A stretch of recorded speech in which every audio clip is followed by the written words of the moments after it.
Welcome to The Right Question. I'm Daphne Gray Grant, and my topic today is how writers can avoid preparing outlines.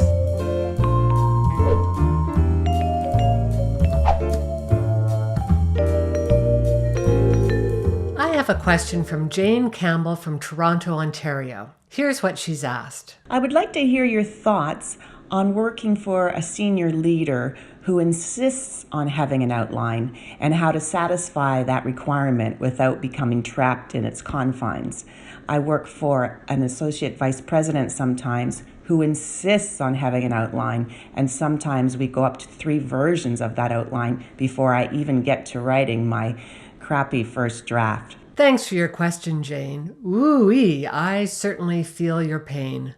I don't know if this will make you feel any better, but your boss is wrong. Outlines do not improve writing, and they also make the work so much harder for the writer. But you're dealing with a power struggle here, so you're going to need to employ some guerrilla strategies to get around the problem. Basically, your boss wants to control you.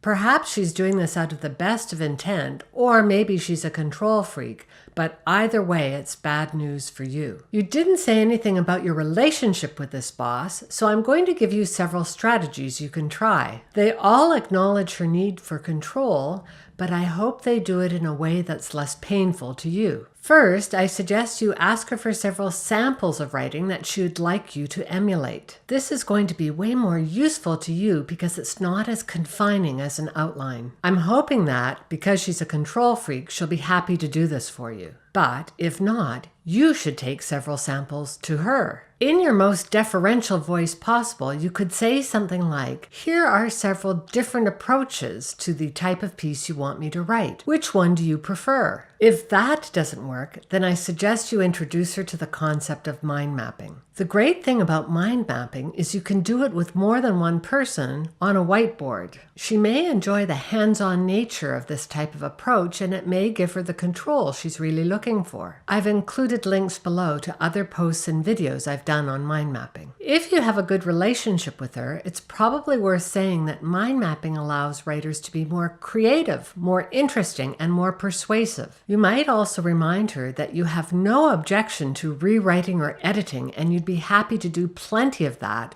once she's seen your crappy first draft. If you have a really good relationship with her, why not suggest an experiment? Time how long the process takes you currently, be sure to include the time for that awful unnecessary outlining, and then time how long it takes you with the mind mapping approach. I'm certain that mind mapping will take a fraction of the time, and if your boss is open-minded enough, she'll see that too. However, if she won't bite at any of these approaches, then you're going to have to get sneakier. In that case, I suggest you do the mind map yourself and then turn it into an outline. Regrettably, you'll be adding more steps to the writing process, but then you'll also be able to reap the multiple benefits of mind mapping. I always think it's so sad when bosses impose their misguided ideas, like outlining, on their employees. What's ironic about this is your boss is not only lowering the quality of your work, she's also making the nature of the job far more difficult. If she's in any way approachable, it's worth having an honest and frank conversation with her about this. Finally, let me wrap up with a quote from Tony Buzan,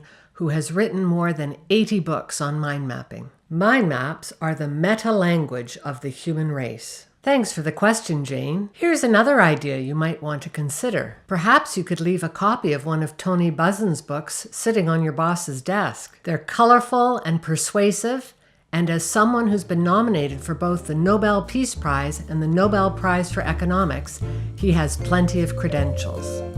Good luck.